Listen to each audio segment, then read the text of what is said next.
lame de scie. En fait, c'est la première usine de Peugeot. Leur commencement, c'est d'abord la lame de scie. Et donc c'était 1810, c'est la naissance. En 1847, c'est la naissance du lion, comme on peut le voir aujourd'hui, même sur les véhicules et les voitures. En 1933, c'était le premier outil électroportatif. Donc la naissance de Peugeot dans l'électroportatif, c'est 1933. Et on a après, en 1978, des machines adaptables, comme le Polyrex, qui était connu à l'époque.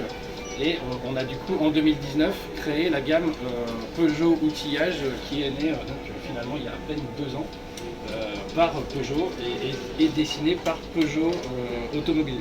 L'entreprise, elle est à Tours, donc à Saint-Pierre-des-Corps. C'est le siège social de la société reste française, tout le monde est là-bas, le stock est là-bas effectivement. On a une entreprise qui est à taille humaine en fait, globalement c'est une grosse PME. On a un taux de service qui est assez incroyable, en mars 2019 on était à 97%, en 2020 on est à 97% sur le taux de service. Et on a aujourd'hui 30 000 m² de stock qui sont basés à Tours, qui partent aussi bien en France qu'à l'international. Tout part du stock français.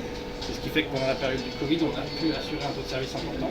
10% du CA est réinvesti en recherche et développement. Et on a du coup en 2017 Peugeot qui est arrivé au capital, en fait Peugeot Automobile qui est arrivé au capital de Peugeot Outillage. C'est ce qui fait que maintenant on est vraiment ensemble, main dans la main avec Peugeot Automobile.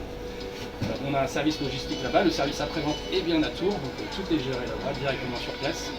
Alors tous les agents de Peugeot, en dehors de Samy évidemment, parce que c'est trop nouveau, ont été à Design Labs Paris pour voir les mecs qui dessinaient les 3008 et tous les produits dessinés par Peugeot. Et c'est vraiment Peugeot qui a dessiné les produits complets, toute la gamme à Design Labs à Paris, Peugeot Automobile. Et on retrouve en fait dans les machines tous les codes qu'on peut voir dans les voitures. On a une procédure assez simple qui s'appelle le Collect and Change. La personne va sur le site internet, clique sur SAV et en fait il a juste à dire ma machine ne marche pas. Ça imprime un document qui colle sur sa boîte. On lui indique le relais colis le plus proche de chez lui. Il dépose ce relais colis, ce colis dans son relais le plus proche et ça envoie un message chez nous comme quoi il y a bien une machine qui a été déposée au relais colis. Et donc on lui envoie tout de suite une machine sous 72 heures sans avoir réceptionné le produit. D'accord, ok, donc c'est échange direct donc en cas de problème. C'est un échange en cas de problème, effectivement. Okay. L'idée, c'est de satisfaire aussi bien le distributeur, on le décharge de cette partie SAV et on décharge également le distributeur de cette partie SAV. En gros, quand un client vient vous voir et dit voilà, moi j'ai un problème, ça, monsieur, on vous la change, il n'y a pas de souci. On décharge tout le monde là-dessus.